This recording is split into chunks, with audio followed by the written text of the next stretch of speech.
That's a loaded question, and it's a loaded question for a lot of reasons. The first thing is, what is it that's really going on? Because if you talk about family, right? Because I have family and I moved away from home a long time ago. I moved to different countries. I've lived in different states, different countries around the world. And I can tell you that moving away from home, away from family is a beautiful thing because it opens up your eyes to, the rest of the world. It opens up your eyes to see different things and experience different things. And if I was to tell a guy like this, right, if I came over here, I'd say this is somebody that needs to start with step one. Number one, you got to stabilize yourself because I don't know what your income is. It's good that you secured work, so you've kind of skipped ahead, but you still sound like you have chaos in your life. And when I say chaos, I mean the family struggles. I mean the anxiety that you have, like you're not stable. Something in your world is causing you to experience this anxiety, which anxiety by itself is nothing but just alarms going off in your head. It's alarms going off saying that, hey, something is not right here and something needs to change. And that could be your environment. So is your home clean? Is your car clean? Are you in shape? You got to do that stuff. Get up and go for a walk, especially when you start feeling anxious. You start feeling stuck, trapped, like you're paralyzed. These are all the things that you would be wise to start doing. Step two, we secure work. Sounds like you have a good job, good career field. I don't know how much you make, but I'm sure you can always make more. Control the money. So if you, with a guy like this, that's in a good position, which he's in a good position financially, you should be allocating that money towards therapy. That should be part of your budget. You have great places like BetterHelp. That's one I can recommend. You can do stuff in your local area. I don't know what do you do for a living, but if you have a company that might sponsor, healthcare, that could be something you could put towards it, and it'll be totally worth it, in my opinion. I think that's something that you can 100% do. What you need to do is you got to get that part of your budget. Dealing with your anxiety and confronting that is a big step into your healing. It's a big step into your progression into your life and how you're going to do that. 4, brotherhood. So I know you said stuff about as a child, there's stuff like from your childhood that's haunting you as an adult. We all have it. I have stuff like myself, my personal past. Like I had some issues with my parents growing up. My mother specifically, we had a lot of issues. And some of the things, they followed me into adulthood.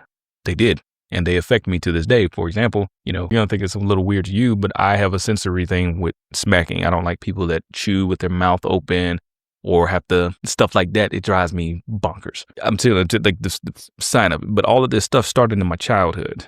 And so as an adult, I've had to learn how to cope with it.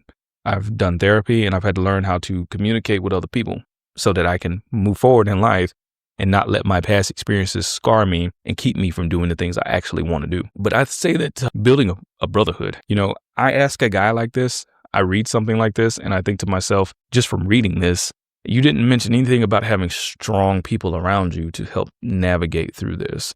And you being in this forum asking this question tells me that, because having good men around you that are going to help you through tough times like this or get through those times is exactly what you would need. You need a brotherhood. You got to find people that are where you want to be or men that you look up to and reach out to them. Like, I don't know if you'll ever see this, but if you want to reach out to me, we can talk, have a conversation, and I can walk you through this because I've been through this before. I moved away. I've had, family issues or whatever stuff that, that I wanted to get away from, that I wanted to live my own life. Then we need to strengthen your mind. There's that therapy thing I'm talking about again. That therapy thing is important, man, because getting in therapy, that's going to allow you to open yourself up to understanding why you're feeling this way. Because the way I see it, you don't know where your anxiety is coming from. And I think it's because you have a lot of chaos in your life. You have a cat. I didn't see you mention anything about having a family. So I imagine you're alone.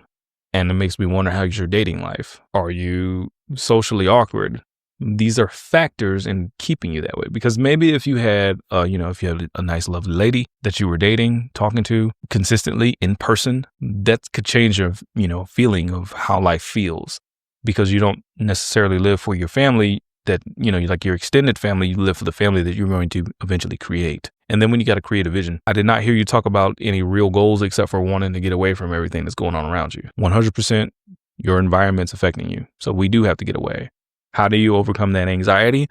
Well, it's simple. You make a plan. You make a real plan and then you do it. That's right. You start looking for the new area you want to live in. Look for jobs in a new area. And then once you start looking at new jobs in the area, if it's a place you can move to, Secure work. That's the first thing you do. Look for the jobs in that area. Find the area, secure a job, and then start, backwards planning. Let's say, hey, I know I can get a job over here. I've reached out. They're busy. I got a good resume. They need people. I applied. They called me. We interviewed. And they asked me how soon. And I said, well, 60 days, 90 days, whatever the case may be. But you got to start looking. You got to do the effort. You got to move to where it is you want to go. You say you don't like your state, then look for a different state. But you have to secure work first. You can prep for the move, do the research, find out what houses are going for, find out what type of cell phone service they have, type of utility like bills, figure out the cost of living for that area. And then you find that you look for jobs, apply for jobs, and then you want to make sure that you have the money that you need to move. Are you going to live in a place that's tiny? Are you going to need a house? Are you going to need that? And you start backwards planning. This is your vision. You got to create this, right? And you creating this vision is going to work for you in many ways, my friend, many ways.